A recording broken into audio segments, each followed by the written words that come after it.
Tes tes 1 2 3. Assalamualaikum warahmatullahi wabarakatuh.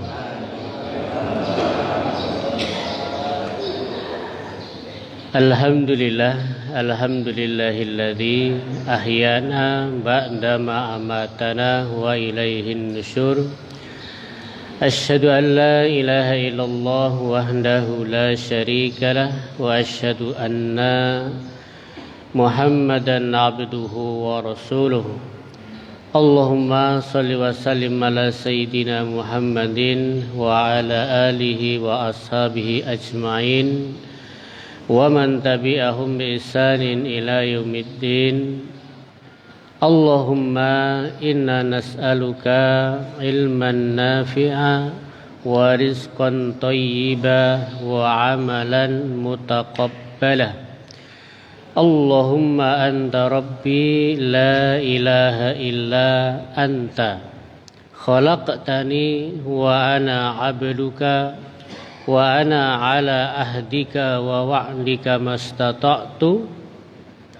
A'udzu bika min syarri ma sana'tu abu'u laka bi ni'matika 'alayya wa abu'u bi dzambi faghfirli fa innahu la yaghfiru dzunuba illa anta. Masih ingat doa apa ini? Doa Sayyidul Istighfar. Ya, dalam hadisnya dikatakan barang siapa yang membaca doa ini di sore hari atau di malam hari dengan mengimani apa yang terkandung di dalamnya, kemudian setelah itu malam itu dia meninggal dunia, maka wajib alaihil jannah, wajib baginya masuk surga. Dan barang siapa yang membaca di pagi hari seperti ini, ya, setelah subuh kita membaca doa ini Sayyidul Istighfar dengan meyakini kandungan, mengimani apa yang ada di dalamnya, kok nanti siang itu meninggal dunia, kata Rasulullah, wajaba alaihil jannah, wajib masuk surga. Ya. Makanya kalau saya ngaji pagi atau sore, ya, atau setelah zikir tadi sholat subuh, ya, atau maghrib, itu upayakan membaca doa Sayyidul Istighfar. Ya, hadirin rahmati Allah Subhanahu wa taala. Pada kesempatan pagi yang berbahagia ini, atas nikmat Allah Subhanahu wa taala, alhamdulillah kita bisa hadir di masjid yang kita cintai ini dalam rangka untuk beribadah kepada Allah Subhanahu wa taala, menambah ilmu, mendekatkan diri, serta untuk mensyukuri nikmat-nikmat yang telah diberikan kepada kita. La in syakartum la azidannakum. Jika kalian bersyukur, akan kami tambah. Tambah apanya? Tambah nikmatnya. Ya. Nah, berkaitan dengan nikmat ini ada dua rumus. Ya, ada dua rumus. Yang pertama adalah awal dan yang kedua adalah akhir. Ya. Awal itu supaya nanti kita tidak sombong. Dan yang akhir supaya kita tidak sembrono. Apa sembrono itu? Sembrono apa? Sembarang. Hah? Tidak sembarangan. Yang lain apa? Sembrono itu apa? Ya. Hah? Ya. Ya, sembarangan. Ya. Iya bisa. Tadi saya tuh dapat yang pas tapi lupa hari ini apa itu ya. Ya nanti prakteknya kita tahu ya, sembrono itu apa. Ya. Ya. Jadi ya, karena apa? Karena setiap nikmat itu wa ma bikum min nikmatin faminallah. Apa saja nikmat yang kalian peroleh itu berasal dari mana? Dari Allah. Itu yang pertama. Awalnya. Supaya kita tidak sombong. Ya. Segala nikmat yang kita miliki, sehat,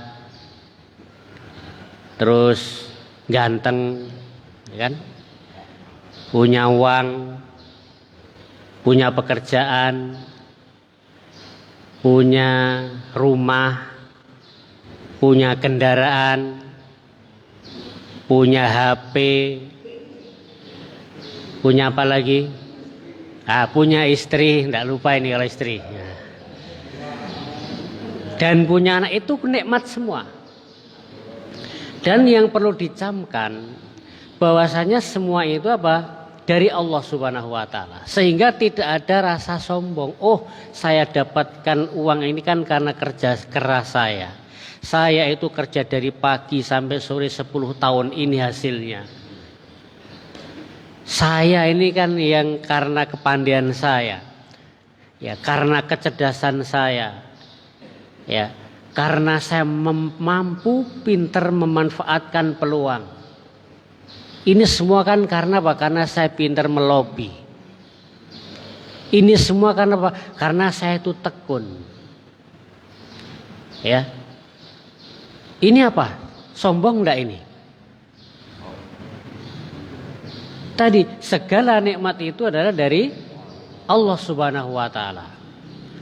Maka kalau kita mengakui segala nikmat itu seperti tadi, ya. Itu nanti akhirnya seperti Qarun. Ya. Bukankah Qarun itu juga seperti itu? Ya. Qarun orang yang kaya. Ya, jadi jangan dibayangkan kekayaan kita dengan Qarun itu tidak ada apa-apanya. Ya. Yang paling kaya di sini siapa? Tidak ada bandingannya dengan Qarun. Sampai-sampai apa? Yang sering kita dengar. Ya, kuncinya saja itu tidak bisa dibawa oleh orang-orang kecuali orang-orang beberapa orang kuat di masa itu. Ya. Kaya. Makanya ketika datang kemudian Nabi Musa alaihissalam datang kepada Qarun, karena Qarun itu adalah orang Bani Israel. Dia adalah kaumnya Nabi Musa alaihissalam. Ya. Ketika dia datang kepada Qarun untuk minta zakat, apa kata Qarun? Menolak. Ya, ya. Kata Qarun, ya, saya ini harta ini kan diperoleh dengan kerja keras saya, keringat saya, jerih payah saya, banting tulang saya. Kok tiba-tiba enak saja kamu datang mau minta? Maka kemudian Qarun itu menjadi kufur nikmat. Ya. Maka kemudian ada 3 perkataan ana yang paling dibenci. Ada 3 perkataan ana saya, yang 2 itu dibenci, yang 1 diperbolehkan. Ya. Apa yang pertama Qarun mengatakan? Innama utituhu ala ilmin. Sesungguhnya aku dapat hartaku ini semua itu karena apa? Karena pengetahuanku, karena kecakapanku, ya, karena kepintaranku. Itu kata apa? Qarun. Kok tiba-tiba enak datang-datang Musa mau minta bagian? Ya, ada ndak orang sekarang yang pikiran seperti itu? Capek-capek kerja, banting tulang, malam pun tidak tidur, tiba-tiba ada orang datang ketuk pintu, ngajukan proposal. Ya, atau ada tiba-tiba pengemis datang minta sumbangan. Ya, karena dia tidak sadar bahwasanya tadi wa ma bikum min nikmatin faminallah, dan nikmat apapun yang datang kepadamu itu dari Allah, dan kalau itu datang dari Allah, kalau Allah mengendaki akan diambil kembali. Maka apa yang terjadi? Maka Qarun pun dibenamkan beserta seluruh hartanya ke dalam bumi. Ya, kayak apa? Di Palu itu dulu namanya itu, di Palu itu pernah bencana setelah tsunami, gempa tsunami. Likuifaksi. Iya, likuifaksi ya. Ya. Jadi seakan-akan itu di bawahnya itu ada air, tanah itu kemudian apa? Bisa tenggelam. Ya, sehingga rumah itu bisa pindah ya. Dulu di mana? Di Palu itu, rumah yang tadinya masjid di sini tiba-tiba pindah 1 kilo ke sana. Bergeser. Itu karena apa? Karena kufur. Ya. Sombong. Nah, maka itu sombong. Ya. Ya. Ada sombong, ada ujub. Apa bedanya sombong dan ujub? Nah, kalau sombong apa sombong? Kalau ujub? Ya. Kalau ujub itu tidak ada kaitannya dengan orang lain. Itu namanya ujub. Ya. Ujub itu merasa dirinya paling baik, itu ujub. Ya. Ada orang tetangga kita sholat ke masjid baru pertama kali. Apa pikiran dia? Baru saat ini sholat ke masjid. Aku ini sudah puluhan tahun jamaah. Apa itu? Ujub. Ya. Bertamu ke rumah orang lain, ke rumah orang kaya, ternyata suguhannya cuma apa? Air putih. Kalau di tempat saya bukan hanya air, ujub itu. Jadi ujub itu merasa apa? Bangga. Nah, ujub ini berarti sesuatu yang tidak selesai untuk diri sendiri. Nanti ujub ini menimbulkan rasa sombong. Jadi dari ujub kemudian sombong. Maka salah satu yang dibenci perkataan saya, ana, seperti kataan Fir'aun, ana rabbukumul ala, akulah Tuhanmu yang paling tinggi. Ya, jadi wa ma bikum min nikmatin faminallah. Apapun nikmat yang kamu dapatkan hari ini, saat ini, itu dari mana? Dari Allah. Supaya kita tidak sombong. Itu tentang nikmat. Ya. Kemudian perkataan saya lagi yang dibenci, yaitu perkataan siapa? Tadi perkataan Fir'aun, ana rabbukum ala, aku Tuhanmu yang paling tinggi. Yang kedua adalah yaitu perkataan iblis. Apa perkataan iblis? Siapa yang ingat dalam Al-Baqarah? Ana khairum minhu. Aku lebih baik dari Adam. Kok saya disuruh sujud kepada Adam?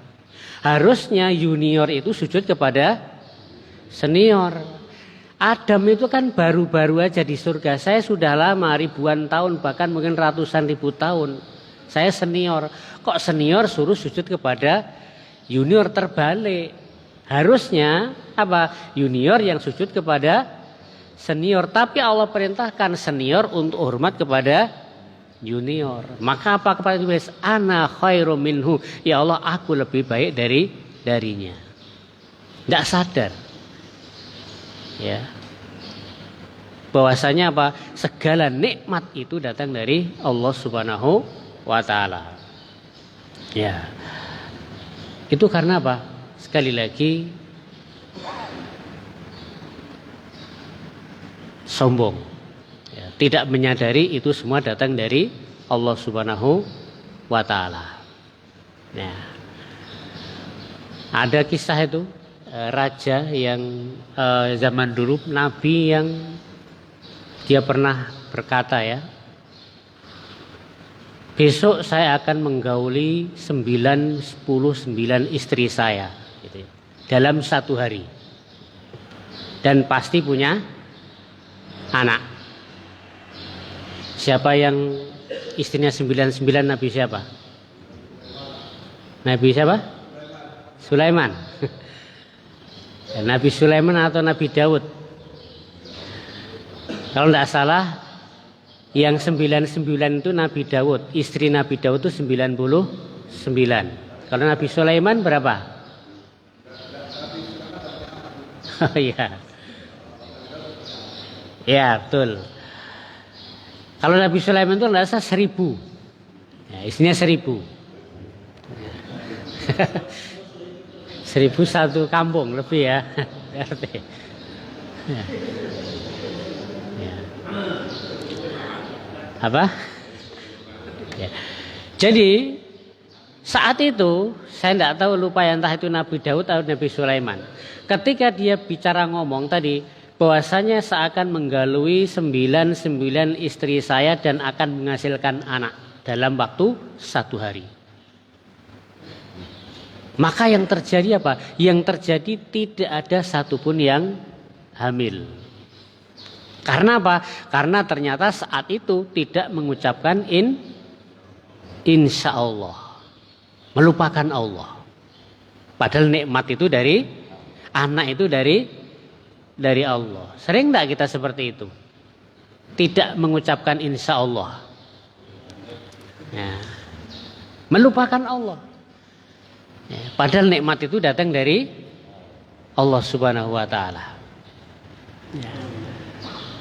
Nah, terkadang kita bukan hanya melupakan Allah, ya, kita tidak membutuhkan Allah. Ya. Jadi hadirin dirahmati Allah Subhanahu wa Ta'ala, maka kalau orang seperti itu, ya tadi tidak akan apa? Menjadi sombong kalau kita ingat segala nikmat itu datang dari Allah Subhanahu wa Ta'ala. Maka kalau Allah sewaktu-waktu mengambil, ya, ketika Allah sewaktu-waktu mengambil itu apa? Ya sudah, itu adalah memang titipan Allah Subhanahu wa Ta'ala. Maka ada satu nasihat ulama, jangan menangis karena kehilangan dunia, tapi menangislah karena kehilangan akhirat. Nah, berat atau ringan? Jangan nangis karena kehilangan uang, jangan nangis karena kehilangan harta, tapi nangislah ketika kehilangan iman. Nangislah ketika suatu hari itu kita tidak sempat sholat. Nangislah ketika dalam satu hari kita tidak bertambah ilmu. Tapi orang kadang-kadang menyesal nangis kalau hari ini tidak dapat uang, kesempatan hilang. Segala nikmat itu datang dari Allah Subhanahu wa Ta'ala. Ya.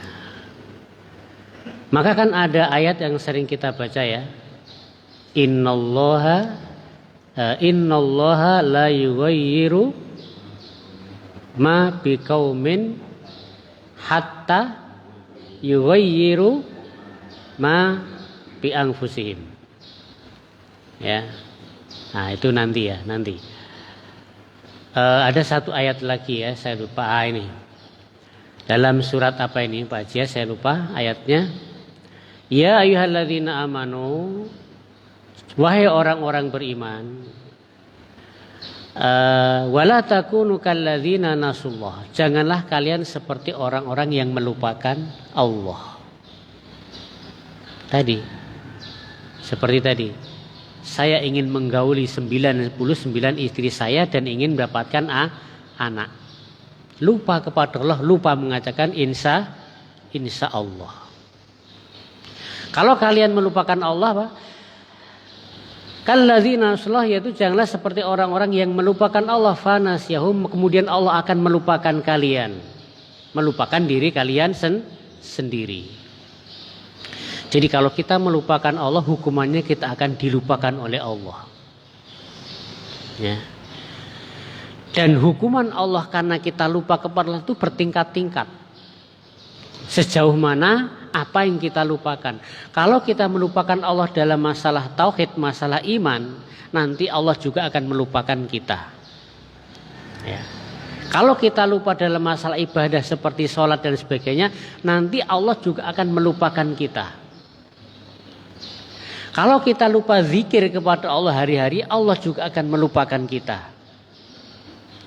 Ya, tadi ancamannya, janganlah seperti orang-orang yang melupakan Allah, nanti Allah akan melupakan kalian dengan cara melupakan diri kalian sendiri. Nah, bagaimana caranya Allah melupakan diri kalian sendiri? Akhirnya tidak tahu ini halal atau haram, ini baik atau benar, ya, ini manfaat atau tidak, itu tidak tahu, ditabrak semua. Kenapa?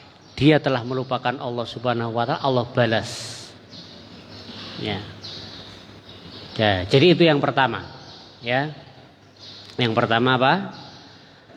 Yang pertama adalah awalnya supaya kita tidak sombong. Ingat, wa ma bikum min nikmatin faminallah. Apapun nikmat yang kalian miliki hari ini, itu semuanya datang dari Allah. Kesehatan datang dari siapa? Dari Allah. Jangan sombong ketika sehat.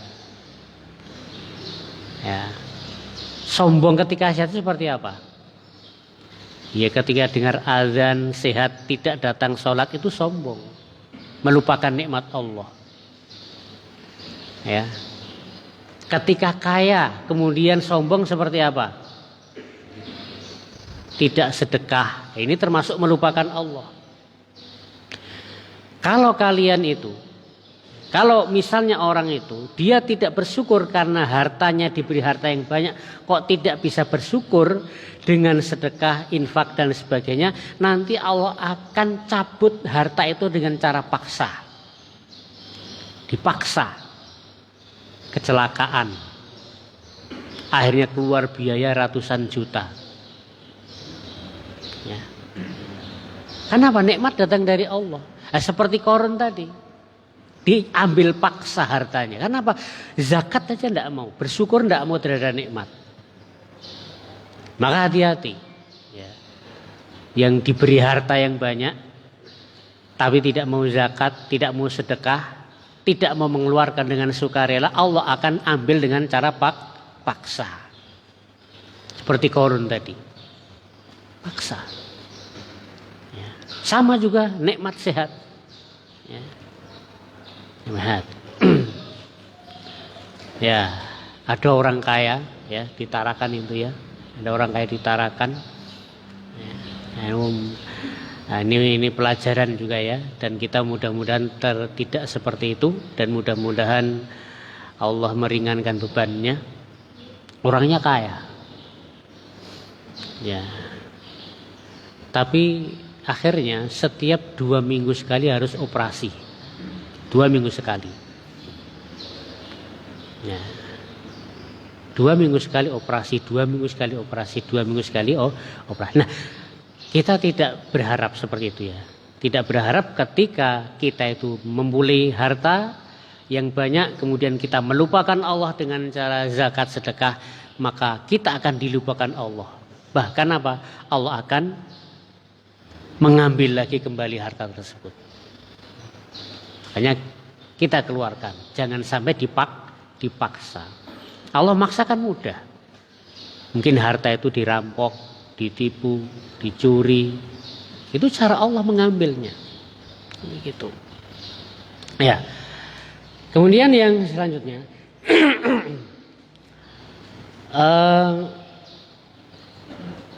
yang kedua apa tadi? Yang pertama, rumus nikmat itu supaya kita tidak sombong, ketahuilah segala nikmat datang dari Allah Subhanahu wa Ta'ala. Nah, yang kedua, yang terakhir, bahwasanya nikmat itu akan ditanya.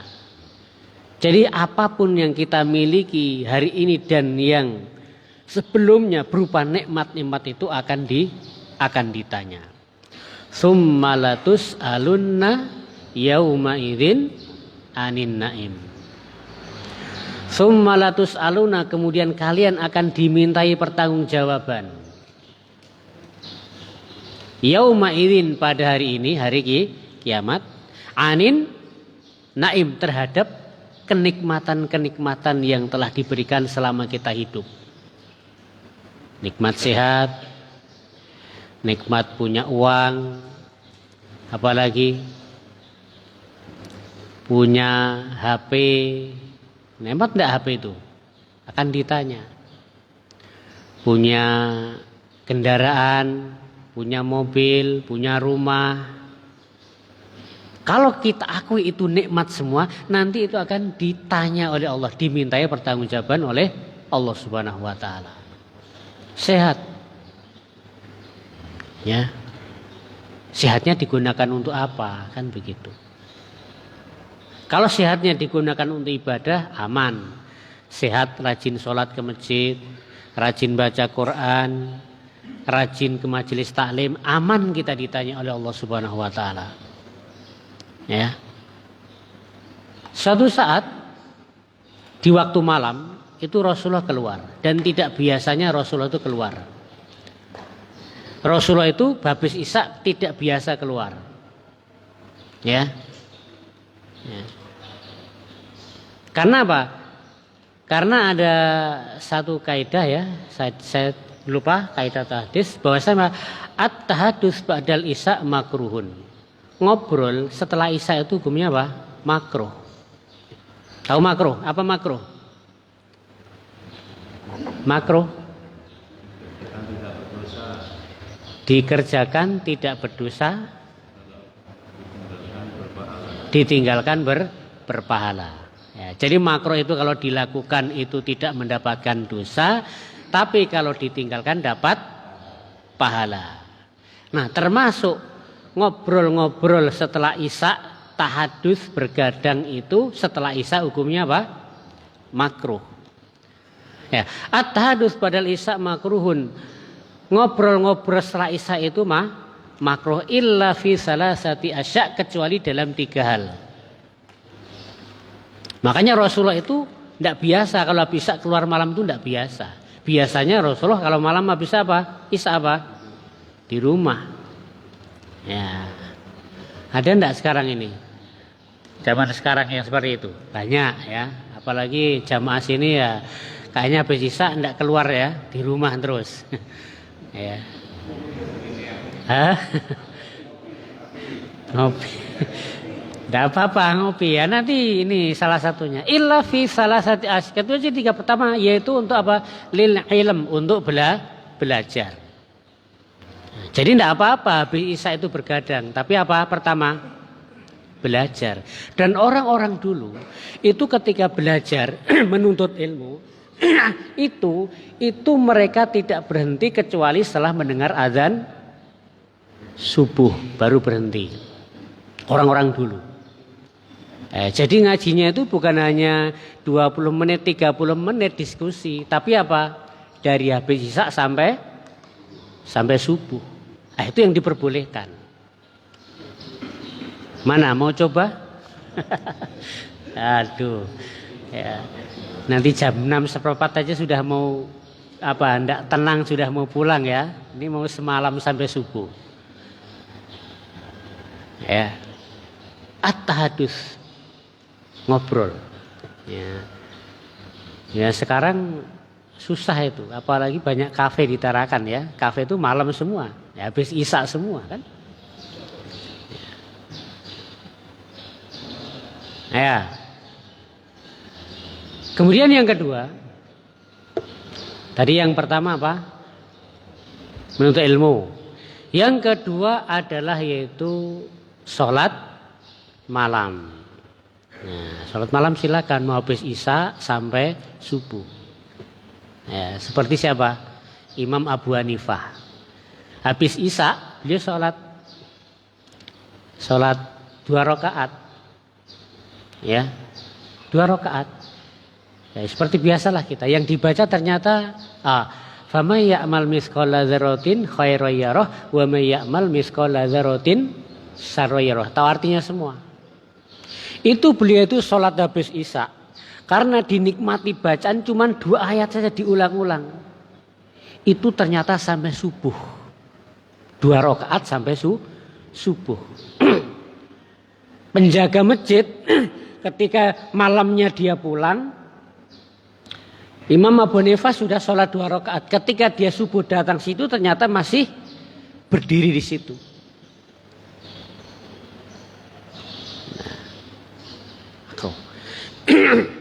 Kemudian yang ketiga, yaitu apa yang ketiga? Ya, Pak Imam tahu ini yang ketiga ini. Apa Pak Imam? Yang ketiga adalah apa bahasanya? Yang ketiga adalah bergadang dengan istri. Nah, habis Isya ya. Terserah mau berapa lama sampai subuh juga tidak apa-apa.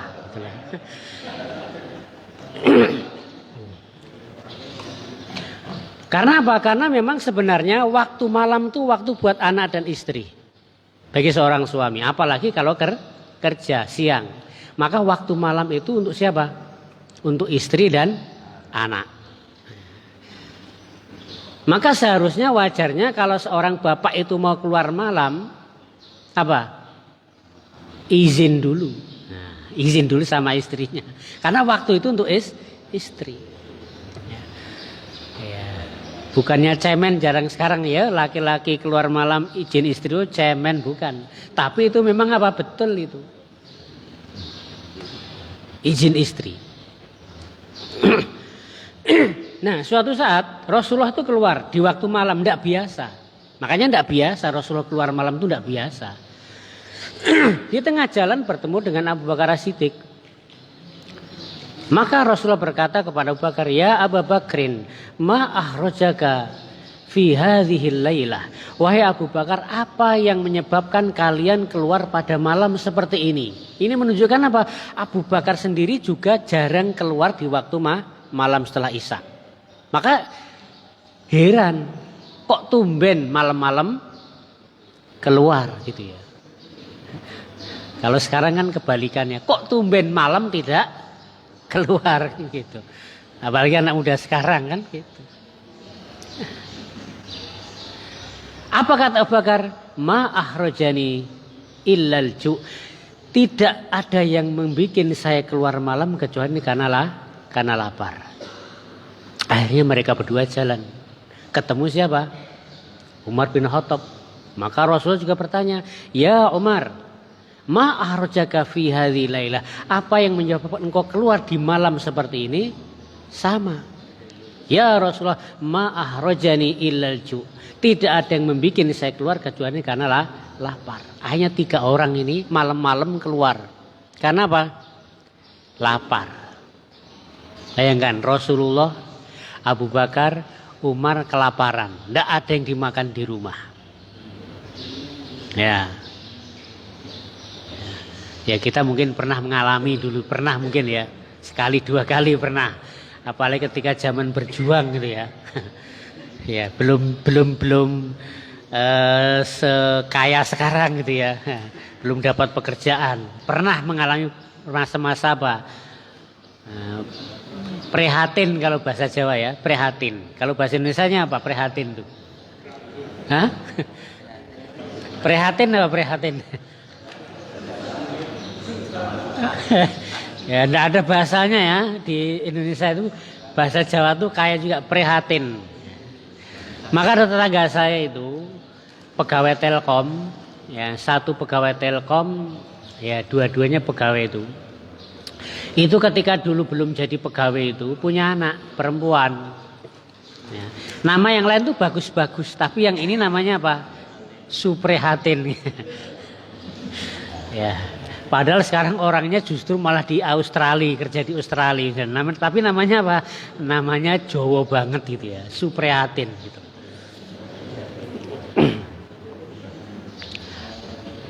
Nah akhirnya kemudian mereka keluar, ketemu dengan sahabat Ansor. Akhirnya mereka apa? Memang salah satu kelebihan orang Arab itu, mereka itu betul-betul kalau ada tamu betul-betul memuliakan. Sampai sekarang, coba. Kalau ada musim haji atau umroh, itu biasanya di Mekah juga banyak makanan gratis.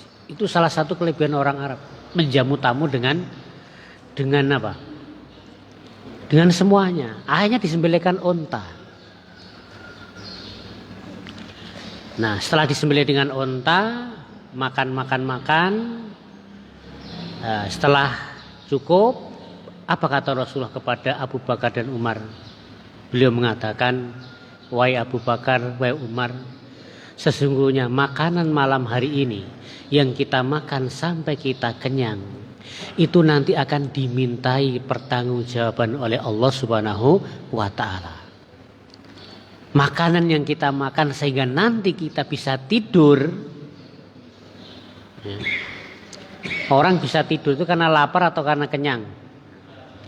Kenyang. Kalau lapar tidak bisa tidur, ya kan, keluar. Nah, ini kan nikmat. Nah, nikmat seperti itu Rasulullah mengatakan semua nikmat tadi makanan yang kita makan sehingga kita nanti bisa pulang dan tidur itu akan ditanya. Kemudian Rasulullah membacakan summalatus alunna yauma idzin anin naim. Ini kopi akan ditanya, ya kan? Ini satu gelas, ini ada pertanyaannya, pertanggungjawabannya nanti. Ya. Ini kue semua. Ini nikmat bukan? Nikmat. Summalatus alunna yauma idzin anin naim.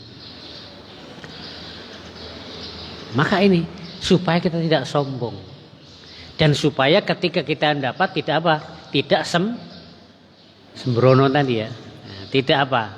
Ngawur dengan nikmat tadi loh, kita supaya hati dengan nikmat tersebut. Ketika tidak punya kita mencari, tapi ketika sudah kita dapat hati-hati kalau sudah dapat uang. Hati-hati kalau mungkin sudah punya kendaraan. Hati-hati kalau sudah punya apa? Rumah. Sudah punya tanah. Hati-hati nikmat yang akan apa? Dimintai pertanggung jawaban. Hati-hati. Summalatus alunna yauma idzin anin naim. Setelah selesai pulang, maka kemudian Rasulullah minta apa? Minta 1 bungkus. Nah, untuk siapa? Untuk istrinya yang ada di rumah. Maka kalau ingin mencontoh Nabi, kalau suami pria itu keluar, pulang bawa apa? Bawa oleh-oleh. Bawa bingkisan. Rasulullah juga mengajarkan seperti itu. Nah, jangan keluar pulang malah marah-marah. Ini sudah waktu istrinya diambil, pulang-pulang malah tidak bawa apa-apa.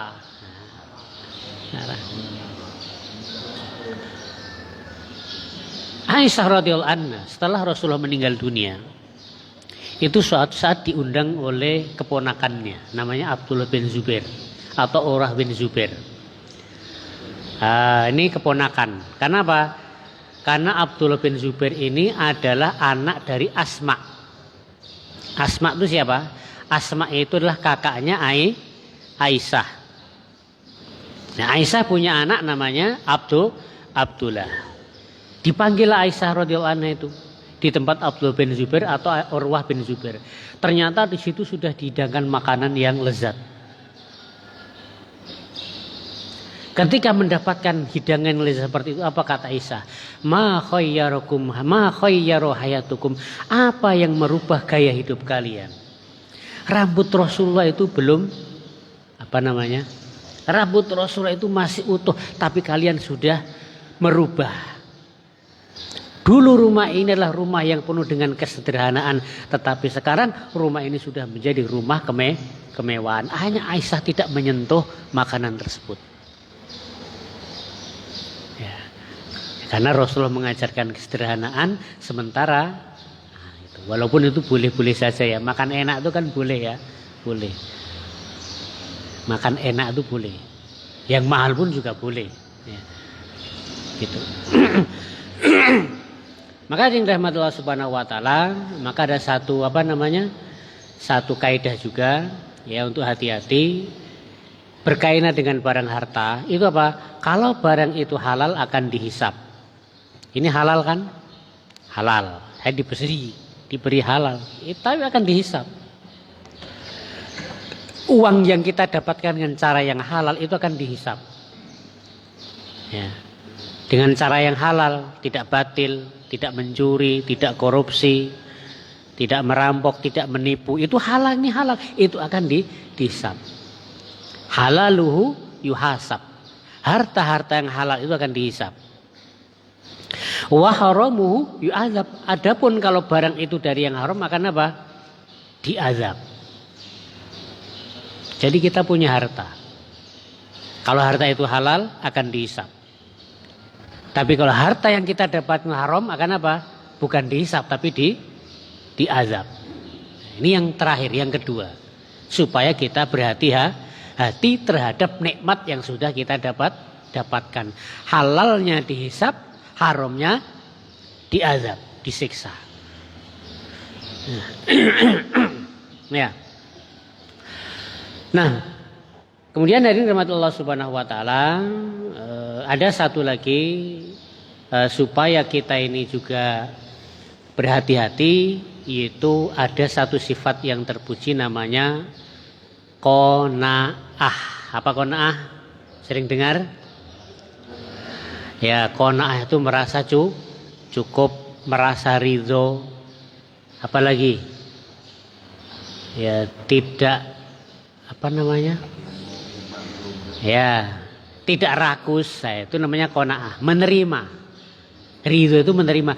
Apapun yang diberikan kepada Allah, kita puas. Itu namanya qanaah.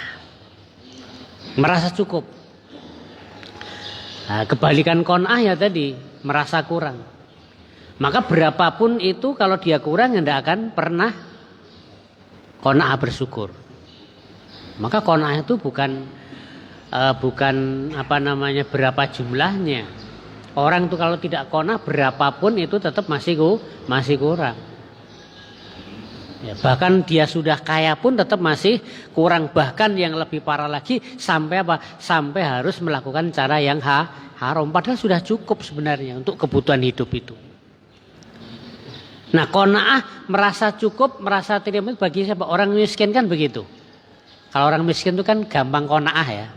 Ya sudah, dapatnya gini ya sudah, alhamdulillah. Nah, itu namanya qanaah.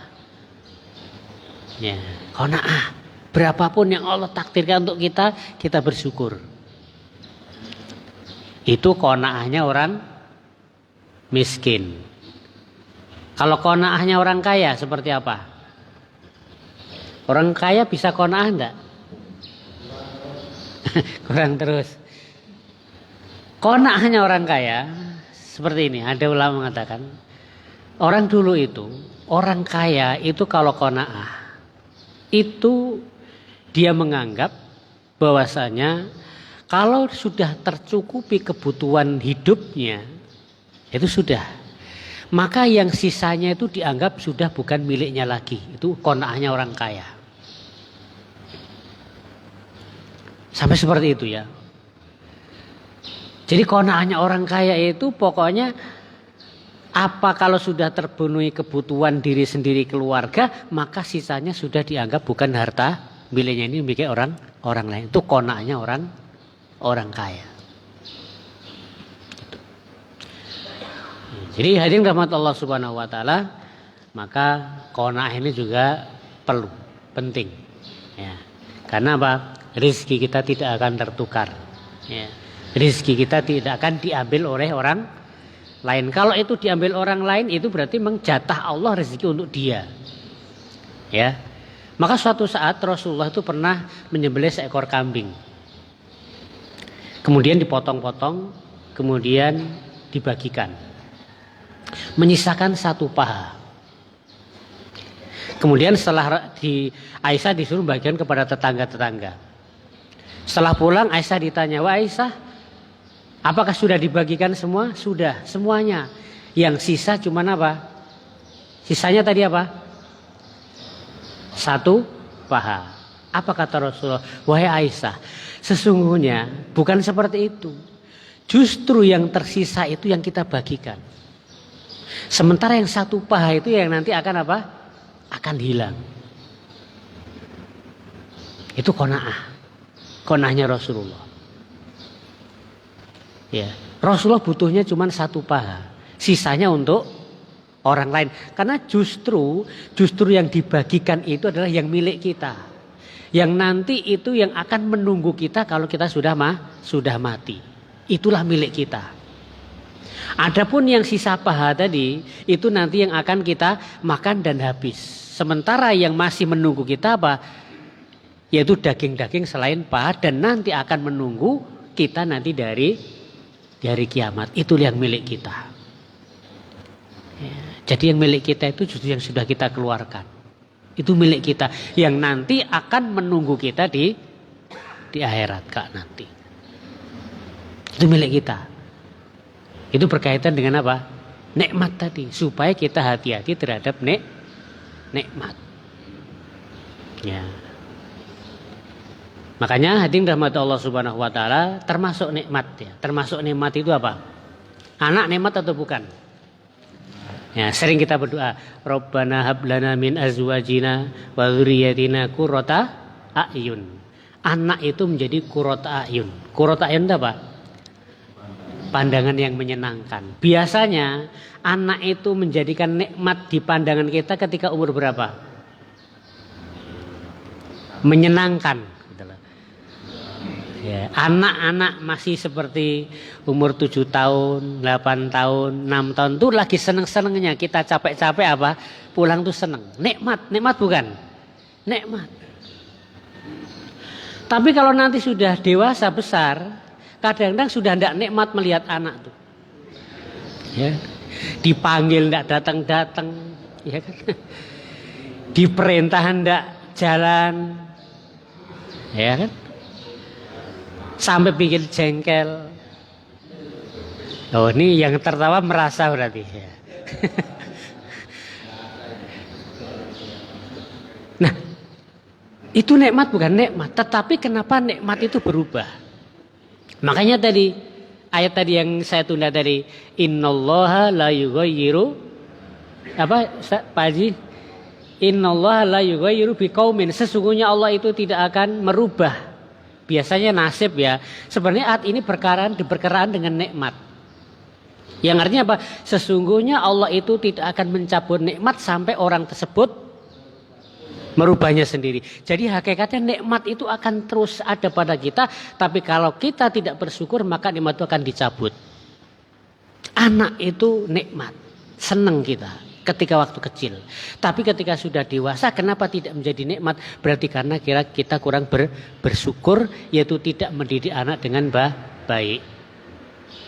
Nah, ini mungkin perhatian bagi kita semua yang punya anak. Ya, kalau anak sekarang ini sudah tidak menjadi qurrata a'yun sebagaimana waktu kecil, berarti kita tidak bersyukur. Artinya apa? Ada salah kita dalam mensyukuri nikmat anak tersebut. Nah harapan kita anak itu nikmat di waktu kecil. Nanti ketika dia dewasa. Nanti juga ketika kita masuk kubur. Nikmat itu juga masih kita rasakan. Bahkan nanti ketika anak kita itu nanti di akhirat. Ya. Imam Syafi'i pernah mengatakan wa allaisal insani illa ma sa'a. Bahwasanya seseorang itu tidak akan mendapatkan manfaat kecuali apa yang dia usahakan. Beliau mengatakan menafsirkan tersebut dia mengatakan illa waladun solihun, kecuali anak yang soleh. Karena apa? Karena anak yang soleh itu adalah bikas bihasbi abi.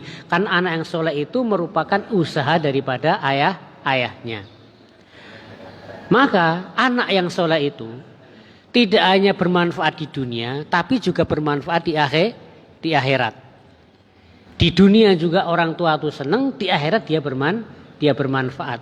Maka apapun yang dilakukan oleh anak walaupun dia tidak meniatkan untuk orang tuanya dapat pahala. Anaknya sholat, puasa, baca Quran, orang tuanya dapat pahala. Kenapa? Itu usaha orang tua. Maka pekerjaan kita untuk supaya nikmat anak ini tetap berkelanjutan, bukan hanya ketika balita, tapi nanti sampai dewasa dan nanti sampai kepada hari kiamat, maka jangan sampai Allah mencabut kenikmatan anak ini. Ya. Terakhir ada kisah zaman dahulu ya, pernah kita ceritakan, ternyata ini zaman tabi'in kalau salah. Ada seorang anak yang dia itu sebelum kerja itu pasti bersedekah atas nama ibunya yang sudah meninggal dunia. Jadi sebelum berangkat kerja dia sedekah atas nama ibunya. Suatu saat dia tidak punya uang, tidak punya makanan. Terus dia berpikir, saya hari ini mau sedekah untuk apa atas nama ibu saya? Tidak ada, dia tidak punya sama sekali. Akhirnya dia pergi ke pasar. Di sana dia cari kulit buah. Dapat yaitu, ada ingat buah apa kemarin? Pernah saya sampaikan di sini. Pak Haji Muslimin diingat-ingat. Hah?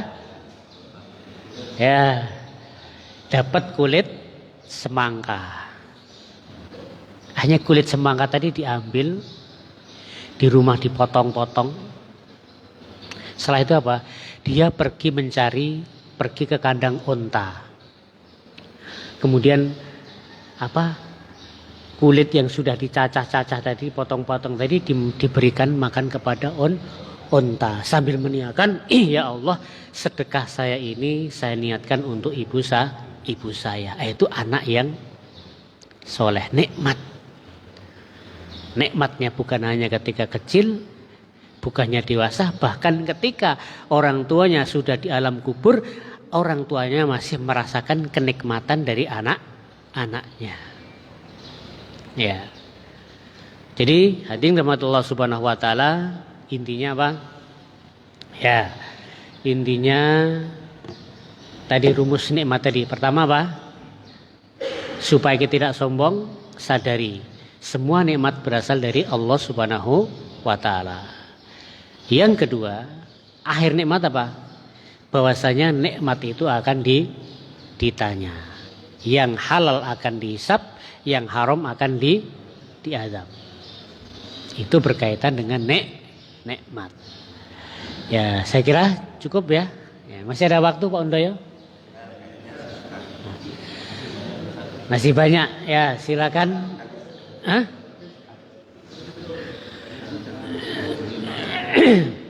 Bismillahirrahmanirrahim.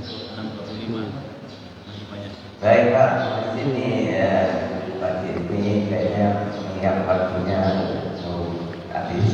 Jadi singkat cerita Bapak apa yang disampaikan dalam kajian pada situ pagi ini sepertinya 99,9% dapat dipahami oleh jemaah. Alhamdulillah.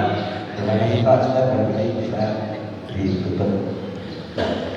Ya, mudah-mudahan kita mendapatkan ilmu yang bermanfaat. Allahumma inna nas'aluka ilman nafi'an wa rizqan thayyiban, juga rizki yang halal, wa amalan mutaqabbalan, serta amal yang diterima Allah Subhanahu wa taala. Kita akhiri dengan doa kafatul majlis. Subhanakallahumma rabbana wa bihamdika asyhadu an la ilaha illa anta astaghfiruka wa atubu ilaik. Assalamualaikum warahmatullahi wabarakatuh.